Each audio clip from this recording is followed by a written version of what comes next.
3 meses. Louvado seja o nome do Senhor. Deus tem muita sabedoria para vocês.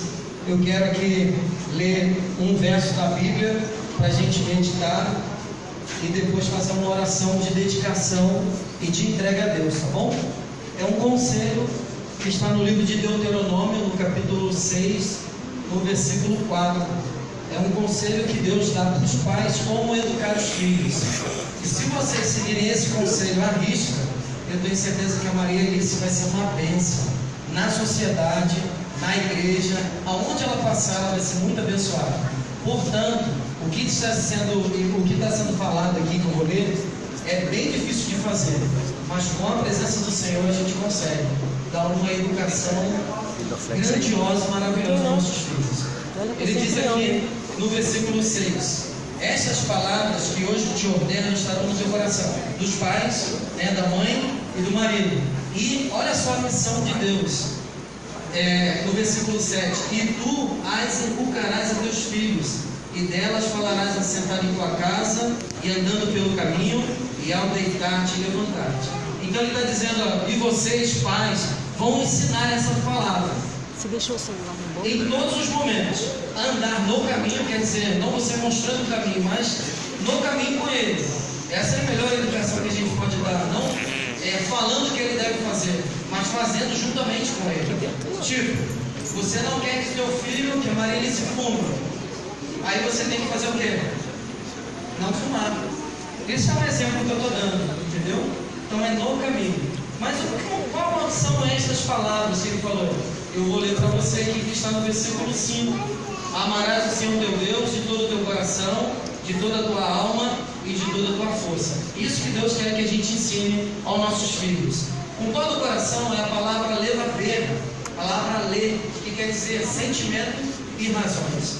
Nós pais temos que educar os nossos filhos com sentimentos e com toda a razão, ensinando a disciplina, mas também ensinando a ser um cidadão nessa terra que tenha uns sentimentos muito equilibrados, que não tenha ódio, que tenha amor.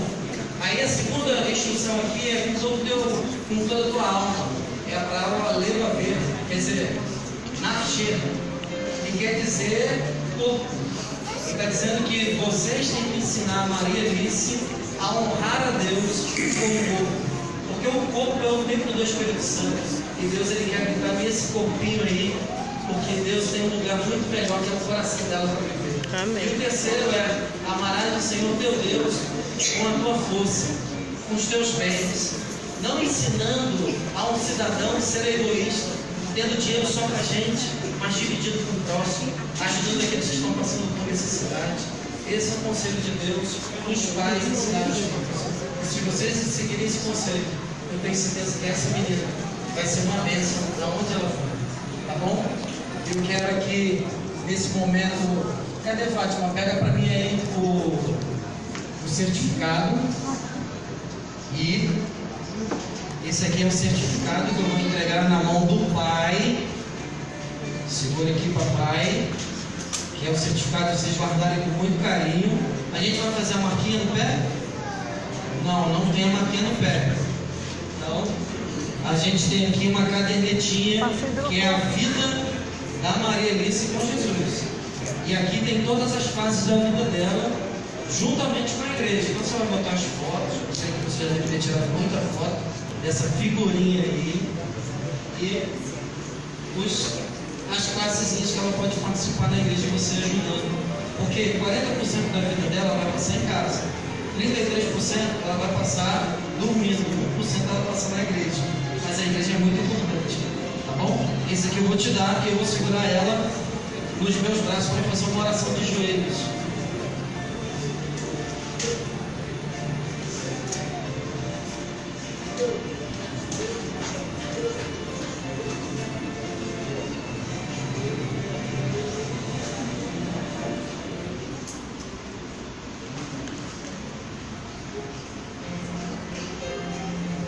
A gente vai se ajoelhar aqui e você ora juntamente conosco, tá? Senhor Deus, eu estou aqui com o Cauã e com a Brenda, e hoje, Senhor, eles sentiram o desejo no coração de te agradecer de entregar a Maria Alice nas tuas mãos. Senhor Deus, estenda a tua mão poderosa sobre essa família e de forma muito especial abençoe esta pequena criança, que será uma grande cidadã nessa terra, mas a gente quer também que ela seja uma cidadã do céu. Dê saúde, sabedoria aos pais e também à sua filha. E por favor, Senhor Deus, abençoe em nome de Jesus. Amém. Amém.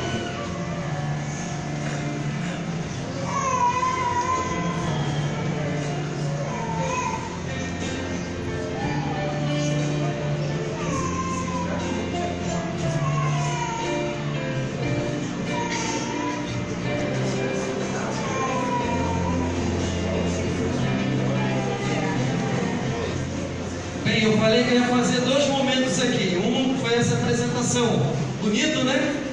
Chorando, estou pegando ele no colo. Tinha perdido a habilidade, mas eu estou vendo que Deus está me dando uma nova habilidade. Vai que aparece mais uma aí na família, né?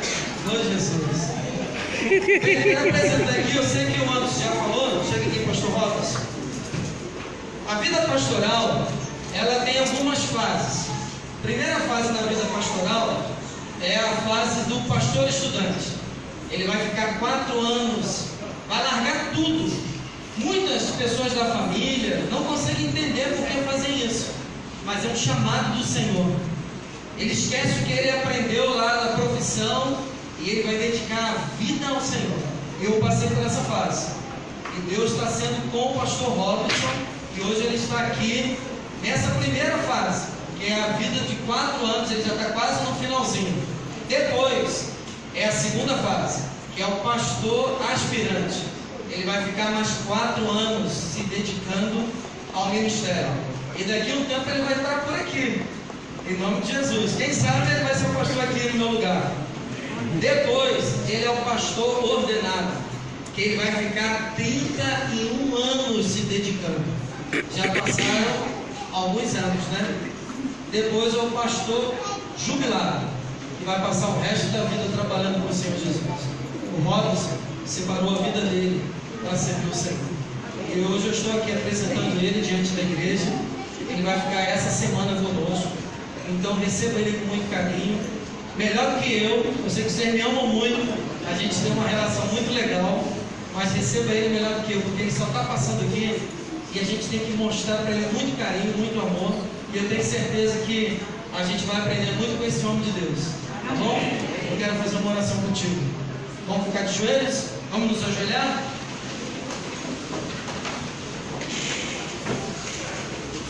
Bom Pai, eu estou aqui com seu filho, o pastor Robinson. Largou tudo, Senhor, e está dedicando a vida dele a te servir. E ele está ficando conosco essa semana. E queremos, Pai, que essa semana seja muito especial. Abençoe ele, Senhor. Abençoe a sua família, os seus familiares. E também abençoe esta igreja, que terá aqui um grande presente da presença desse pastor conosco. Fale hoje, Pai, por favor, através do teu filho, palavras da vida eterna, palavras de amor, de carinho. E aonde ele andar, que o Senhor possa abençoá-lo e guardá-lo debaixo das tuas asas. Em nome de Jesus. Amém, Senhor.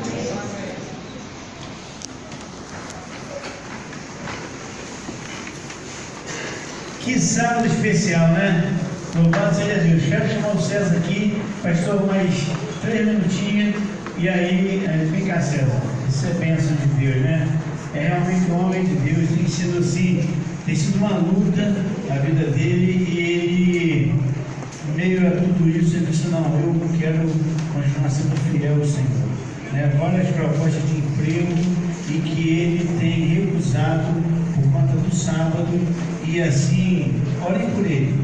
É realmente uma luta, mas ele botou no coração assim: eu vou continuar sendo fiel ao Senhor, e por isso ele está aqui.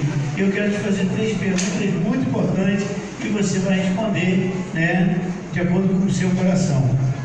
Você aceita a morte de Jesus Cristo no Calvário como sacrifício expiatório por seus pecados e crê que pela graça de Deus, mediante a fé em seu sangue derramado, você é salvo do pecado e da sua penalidade?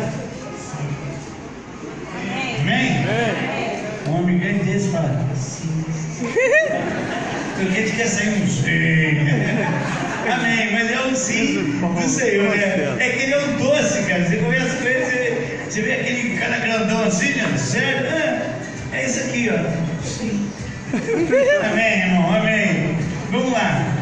Você aceita os 10 mandamentos como uma transcrição do caráter de Deus e uma revelação de sua vontade, e é seu propósito, pelo poder da presença interior de Cristo, guardar essa lei, inclusive o 4º mandamento, que requer a observância do 7º dia da semana como sábado do Senhor e memorial da criação? Sim. Amém? Amém. Ele não fala grosso, a gente fala, irmão, né? Assim, amém. Vamos lá. E a última pergunta, César. Você aceita o ensino do Novo Testamento no tocante ao batismo por imersão e deseja ser batizado dessa maneira, como uma expressão pública da fé em Cristo e no perdão dos seus pecados? Sim. Ele não muda não, né? Ele é assim.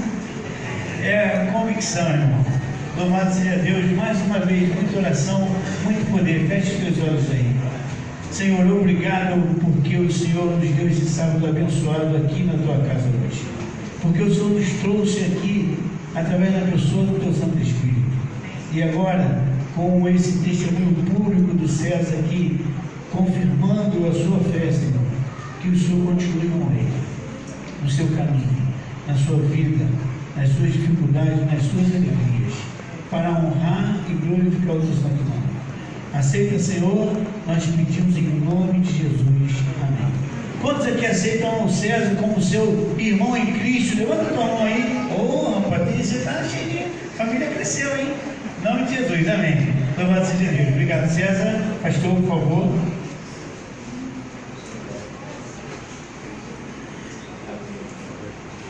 Gente, feliz sábado. Feliz sábado.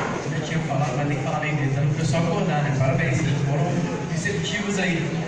Gente, meu nome é Robson, como eu já tinha falado. Na verdade, eu sou da Central de Niterói, né? Eu tenho um amigo meu que está aqui também, que é o Renan, é da Central de Niterói também, tá? É um prazer. Veio pelo cheiro, nem sabia que eu estava aqui na região, veio pelo cheiro. Rapaz, aí sentiu meu cheiro, veio, né? Mas é um amigo meu, gosto muito dele. É um prazer estar com ele também. Meu pai também está aqui como visita, né? Eu sou da Central de Niterói, eu faço faculdade lá no NASP, nós estamos aqui especialmente para a Semana Santa. E mais uma vez quero frisar, quero me colocar à disposição da igreja. Eu tenho uma ideia de repente de colocar no telão meu WhatsApp, talvez um outro dia, uma outra oportunidade, repassar para o pessoal, para que as pessoas possam entrar em contato essa semana, não importa a hora, nós vamos dar as ordens, orando pela igreja nas madrugadas também, e vai ser uma honra, uma bênção. Deus seja louvado, amém? Amém. Então, gente, deixa eu só ajeitar aqui o material que eu vou passar aqui para vocês. Mas já vamos para a página, o livro de Lucas, capítulo 24. Lucas, capítulo 24. Quando vocês abrirem, nós vamos fazer uma oração especial a Deus. Lucas, capítulo 24.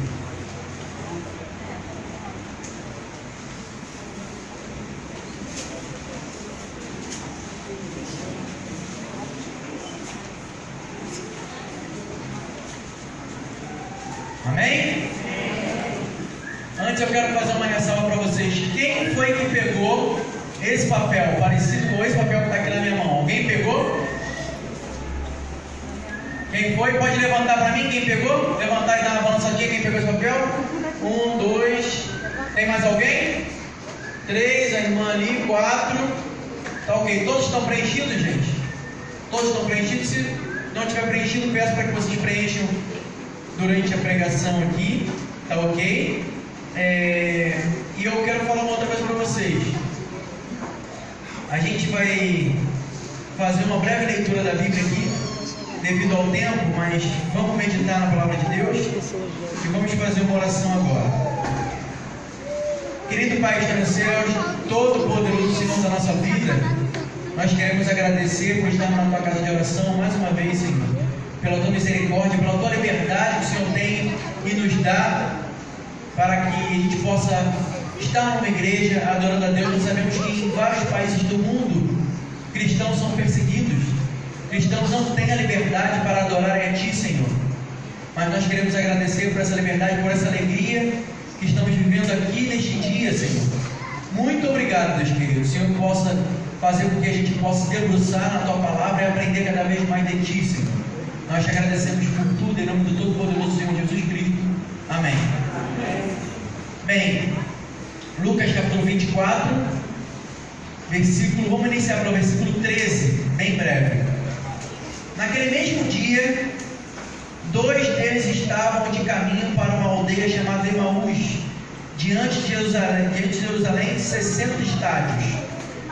Aqui nós vemos 2 discípulos de Cristo indo em direção a Emaús. Emaús ficava, aqui está 60 estádios, mas vamos atualizar aqui, né? Vamos botar um F5.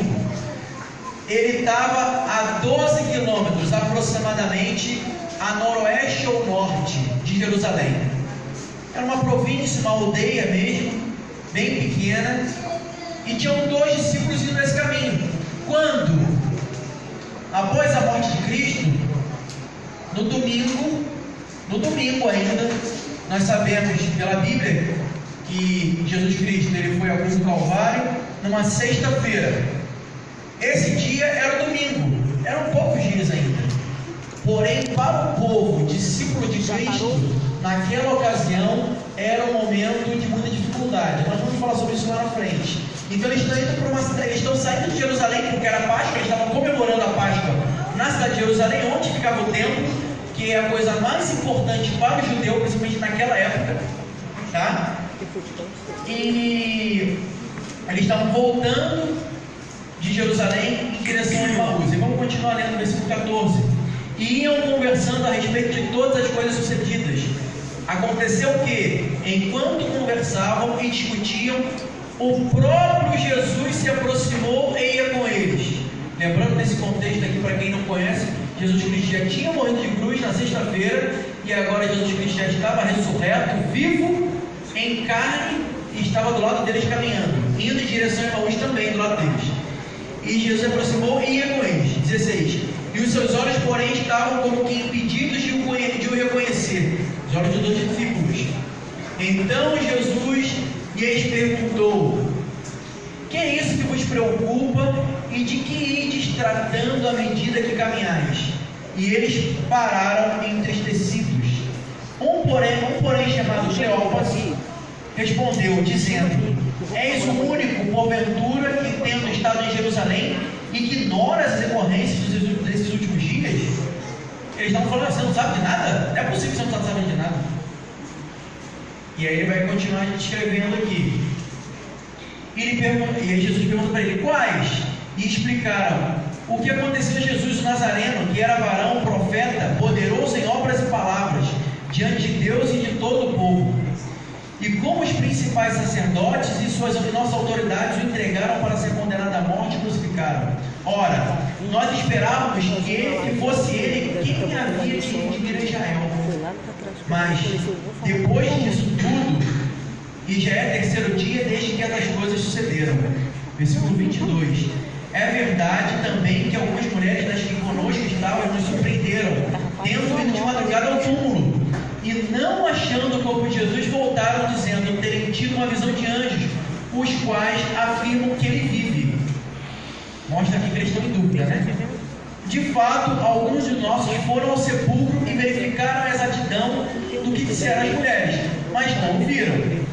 Então lhes disse Jesus: ó nécios e tardos de coração, para crer tudo que os profetas disseram.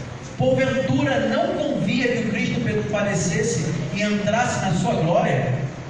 E começando por Moisés, discorrendo por todos os profetas, expunha-lhes o que a seu respeito constava em todas as Escrituras. Quando se aproximavam da aldeia por onde iam, ele fez menção de passar adiante. Jesus Cristo então estava presente. Os dois discípulos de Emaús entraram nas suas casas e Jesus, não, eu vou passar adiante. Não, vou embora. E em algum momento, eles convidam Jesus Cristo para entrar e ter uma última ceia com eles ali. E aconteceu que quando estavam à mesa, tomando ele o pão, abençoou e tendo-o partido lhes deu. Jesus Cristo fez esse papel. Então se lhes abriram os olhos e o reconheceram, mas ele desapareceu da presença deles e disseram ao outro: porventura não nos ardia o coração quando ele pelo caminho nos falava, quando nos expunha o quê? As Escrituras. E na mesma hora, levantando-se, os dois voltaram para Jerusalém, onde acharam reunidos 11 discípulos e outros com eles, os quais diziam: o Senhor ressuscitou e já apareceu a Simão. Então os dois contaram o que lhes acontecera no caminho e como fora por eles reconhecidos no partir do pão. Amém? Bem, nós vamos discorrer sobre essa parte do texto.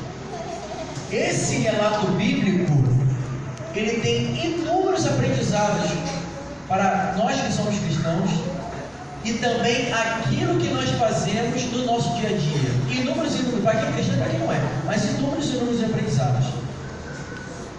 Interessante, como eu falei, Emaús ele ficava a 12 quilômetros ao norte ou noroeste, não se sabe exatamente arqueologicamente onde estava a cidade. Lembrando, 12 quilômetros. 12 quilômetros. A pé é pouco, gente. Hoje o pessoal está andando de ônibus, está andando de Uber, está andando de moto, está andando de carro. 12 quilômetros. E aqueles dias, para aqueles discípulos, aqueles dois discípulos, aqueles dias, desde a morte de Cristo, inclusive, muitos comentaristas bíblicos dizem que eles presenciaram isso, não só ficaram sabendo, por eles morarem a 12 quilômetros, mas eles presenciaram. Eles estavam extremamente cabisbaixos, extremamente tristes, devido à morte de Cristo, porque eles criam em Cristo. Mas eu vou falar a palavra cabisbaixo, eu vou falar a palavra desorientado, sem norte, desnorteados.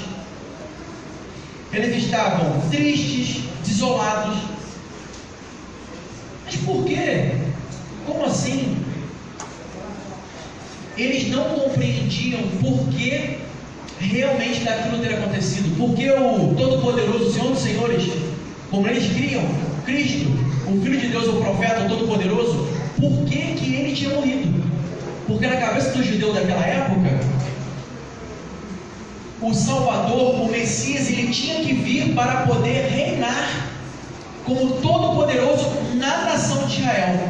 Um reino mesmo, um trono, uma coroa de ouro, um trono. Essa era a cabeça do judeu na época. Ele tinha que reinar politicamente, inclusive, libertando inclusive o povo judeu. De quem que tomava conta do povo judeu naquela época? Dos romanos. Os romanos faziam pressão em cima deles. Então eles estavam ali também para poder. A visão que o judeu tinha naquela época, inclusive dos cristãos ali, inclusive dos cristãos, é que ele teria que liberar o povo, libertar o povo. Essa era a ideia. Mas a gente consegue ver que eles não compreendiam essa questão, e quando nós não compreendemos alguma situação que acontece conosco, nós automaticamente compreendemos a razão de Deus na nossa vida. Quando nós não compreendemos uma situação na qual nós estamos passando na nossa vida, nós incompreendemos Deus, o papel de Deus na minha vida. Esse é o ponto A. E eles não conseguiram abrir os olhos deles para a realidade na qual eles viviam. Eles não entendiam qual era o propósito da morte de Cristo. Eles não conseguiram compreender o alcance espiritual dessa morte de Cristo. Não entendiam nada. Estavam totalmente desorientados, como a gente falou. Mas muitas vezes na nossa vida, todo dia, nós passamos por sonhos frustrados, nós passamos por doenças, nós passamos por um casamento com dificuldades, nós passamos com desaprovações que nós temos com a vida dos nossos filhos, nós passamos por decisões, vamos falar para os jovens, decisões, que a gente estava até falando sobre decisões, que levam você a ter muita dificuldade em qual decisão tomar, uma dificuldade tremenda em tomar uma decisão certa. Isso acontece com todo mundo, todo mundo. Eu, quando era mais novo, era um cristão mais novo, eu sou batizado desde acho que eu tinha 22 anos, eu achava que quando eu me batizasse tudo ia ficar bem, tudo ia ficar bem, e não é assim. Nós temos dificuldade no nosso dia a dia, as coisas só aumentam de dificuldade, mas agora nós temos que ter certeza do Cristo que nós carregamos. É a questão da multiplicação da fé. Eu tenho que multiplicar a minha fé para mim e para o próximo. Esse é o resumo, mas versículo 14 diz o seguinte, vou repetir para a gente ler atentamente. E iam conversando a respeito de todas as coisas sucedidas.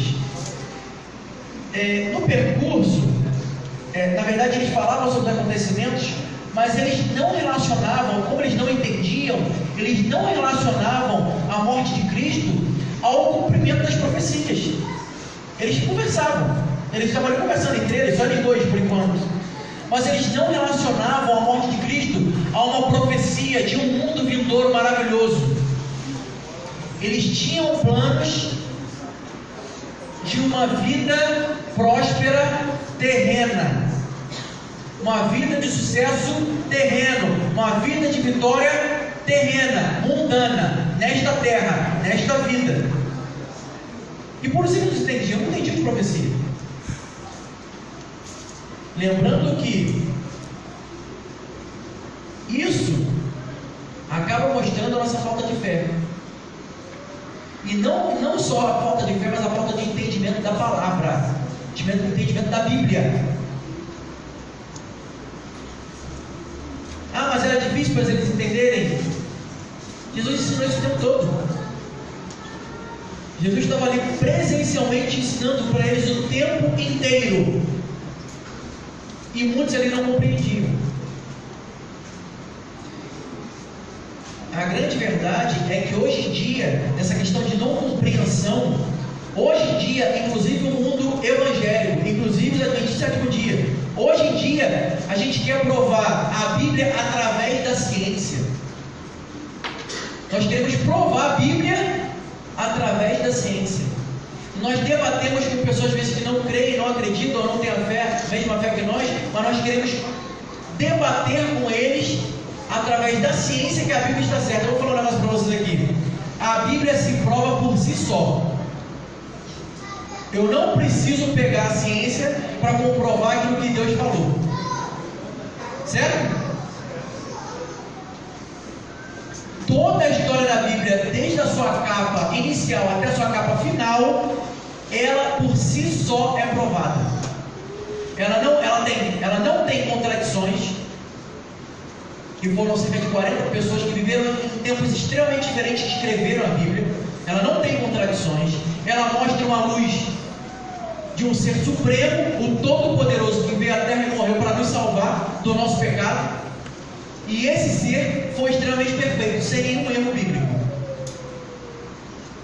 Resta a gente mostrar para essas pessoas a luz que reside em nós através do Espírito Santo para essas pessoas. É exatamente essa função que nós temos hoje. Exatamente essa função. Ah, mas eu sirvo para poder ser médico, missionário? Ah, mas eu sirvo para poder ser pastor? Ah, mas eu sirvo para poder ser jogador de futebol? Não. Primeira função, nós como cristãos. Primeira função, pregar o Evangelho para aqueles que não têm a mesma luz que nós. Só que o mundo hoje, inclusive o mundo cristão, a gente entra no Facebook, entra no YouTube e vai comentar opiniões contrárias a nós, basicamente com raiva, com ódio no coração. A gente vai debater com uma pessoa querendo, eu vou pedir pedir perdão na palavra aqui para poder falar sobre isso. Querendo se sobrepor no ego, na discussão. Eu vou mostrar a Bíblia para ele porque eu quero vencer o debate. Não é porque Cristo tem que iluminar o coração da pessoa. Nós carregamos a verdade no nosso coração e a palavra de Cristo para eu poder me sobrepor e querer me achar mais do que aquela pessoa. Não por misericórdia daquela pessoa.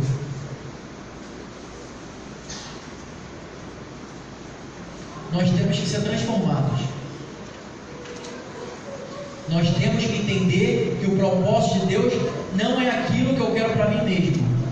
Eu abnego as minhas vontades. Eu reduzo meu próprio corpo a pó.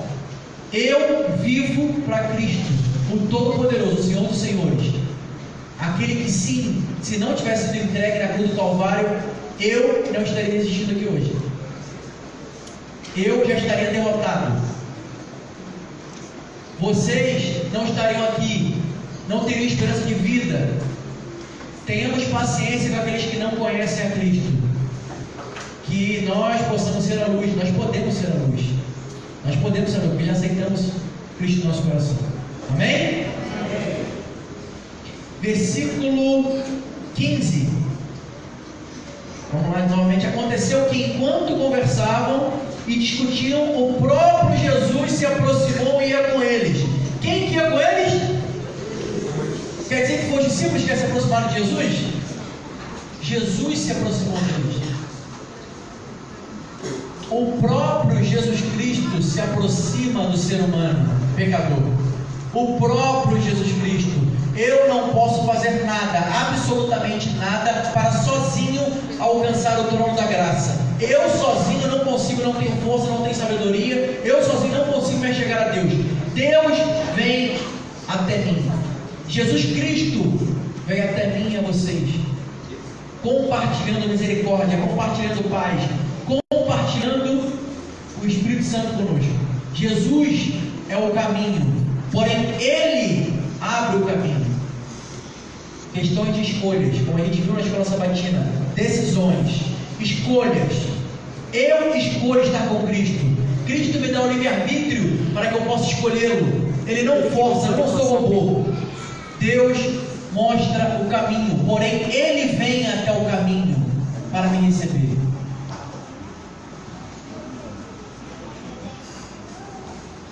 Versículo... Vamos continuar aqui só para a gente entender. O discurso de Jesus abre a mente dos discípulos.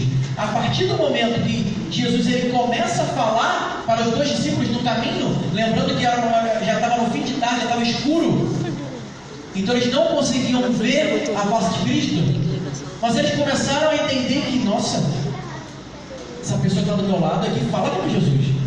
Essa pessoa tem sabedoria, essa pessoa tem o Espírito Santo, essa pessoa compreende da palavra de Cristo, compreende da palavra de Deus, essa pessoa entende do Antigo Testamento, a pessoa sabe o que está falando, essa pessoa é uma abençoada,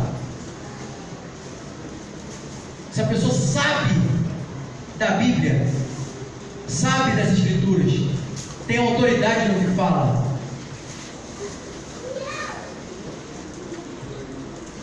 E aí a gente vai para o versículo 17. 17, desculpa, eu já falei. Não, 17 eu não falei, né?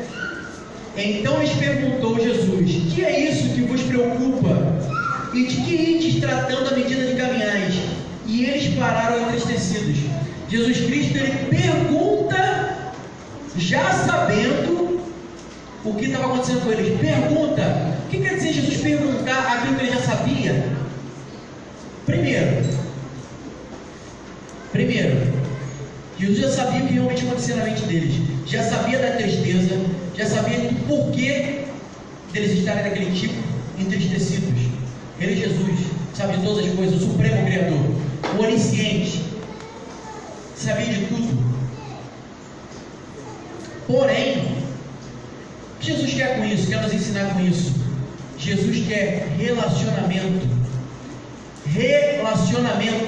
Independente de Jesus já saber que todas as coisas que você vai falar, orar, Ele quer que você fale. Ele é misericordioso o suficiente, complacente o suficiente, está ali do seu lado, companheiro, para que você possa falar tudo aquilo que você precisa falar. E através disso, que Ele pode falar contigo. Porque primeiro Ele pergunta, e agora Ele começa a responder para os discípulos. Primeiro Ele pergunta, Ele quer relação, agora Ele vai responder. E quantas vezes no dia atual nós falamos com Cristo? Quantas vezes nós entendemos tudo que está acontecendo na nossa vida e chegamos até Cristo? Então, vamos direto para o versículo 21, e vamos continuar aqui. Versículo 21 diz o seguinte: ora, nós esperávamos que fosse Ele quem havia de redimir Israel, mas depois de tudo isso, e já é o terceiro dia desde que tais coisas sucederam. Estranho é que eles não lembravam que Jesus Cristo tinha feito uma promessa. Eles não lembravam que Cristo falaria que Ele ressuscitaria. Eles não lembravam. Engraçado que até pessoas que não seguiam a Cristo lembravam disso. Vamos ver, por exemplo, eu vou ler rapidamente aqui, cada um acompanha se desejar, mas Mateus capítulo 27, versículos 62 e 63. Mateus capítulo 27, versículos 62 e 63. Vamos ler bem brevemente aqui. 62 e 63 são os versículos. Diz o seguinte: no dia seguinte, que é o dia depois da preparação, ou seja, eles estavam no sábado, perto do pôr do sol ali, no domingo, depois do pôr do sol, reuniram-se os principais sacerdotes, eles estavam no sábado, perto do pôr do sol, tá? Quem estava ali? No dia seguinte, que é o dia depois da preparação, reuniram-se os principais sacerdotes e os fariseus, e dirigindo-se a Pilatos, disseram-lhe: Senhor, lembra-nos de que aquele embusteiro, enquanto vivia, disse: depois de 3 dias ressuscitarei? O que ele está querendo dizer? Os próprios ímpios, aqueles que não acreditavam na palavra de Deus, eles sabiam da promessa, mas os discípulos não sabiam. Os cristãos não entendiam, não compreendiam. Vamos voltar lá para Lucas capítulo 24 e vamos tentar entender o versículo 27. Diz o seguinte: e começando por Moisés, discorrendo por todos os profetas, expunha-lhes o que a seu respeito constava em todas as escrituras. Jesus Cristo começou a falar de Moisés e depois falou de quem mais? Chegou até Isaías, Malaquias, falou de todos os profetas. Todos os profetas, Jesus Cristo se delongou a falar. Mas aqui a palavra expunha-lhes, que está escrita aqui no versículo, ela é basicamente como ele fez hermenêutica. O que quer dizer hermenêutica? Hermenêutica é a ciência ou técnica que tem por objetivo a interpretação de texto. Como eu interpreto cada texto da Bíblia. E Jesus Cristo interpretou um texto que falava sobre Ele mesmo, e aí Ele declarou a esses 2 discípulos. Ele ensinou já depois de sua morte. Vamos lembrar o seguinte: qual foi o testamento que Jesus Cristo usou quando foi fazer hermenêutica com os discípulos? Foi o Antigo Testamento, gente. Porque o Antigo Testamento conta de Cristo, conta de Jesus. Todo o Antigo Testamento conta de Jesus. E foi exatamente o que aconteceu. Ele falou desde todos os profetas. Falou de Moisés, mas ele falou até antes de Moisés, porque Moisés escreveu Gênesis. Ele deve ter falado de Moisés ali, Gênesis, etc., a queda do homem, e se delongou a explicar. Mas aí você vai perguntar para mim: mas ele... eu vou chegar lá, a construção do raciocínio. A grande verdade é a seguinte: é que Deus, ele não preferiu se apresentar diretamente a eles. Jesus não poderia aparecer na frente deles, Jesus vai falar: eu sou Jesus. Poderia ou não poderia? Óbvio que poderia. Jesus Cristo, o que ele preferiu fazer? Jesus Cristo, ele preferiu mostrar, ensinar de forma pedagógica, declarar para que esses discípulos pudessem entender claramente, aprender como ele construiu, através das escrituras, como ele construiu realmente quem estava do lado deles, entender aquilo que realmente era a dor deles. A dor deles era o quê? Perdemos Jesus, não entendemos nada mesmo, perdemos Jesus, agora já era. Não, eu vou explicar por que eu morri na cruz. Escritura, Bíblia, Palavra de Deus. Palavra de Deus. Isso é importante para a nossa vida. Palavra de Deus, Escritura. O coração dele já ficaria satisfeito com a apresentação, mas era necessário realmente compreender os testemunhos da missão de Cristo. Mostrou Jesus, na verdade ali Jesus mostrou a importância do Antigo Testamento, tá? E a gente sabe que muitos cristãos no mundo desprezam o Antigo Testamento. Nós vemos igrejas e líderes religiosos que falam: não, o Antigo Testamento não serve para nada, rasga aqui, é como se ele fala assim, rasga aqui e joga fora. Existem líderes religiosos assim, mas Jesus Cristo usou o Antigo Testamento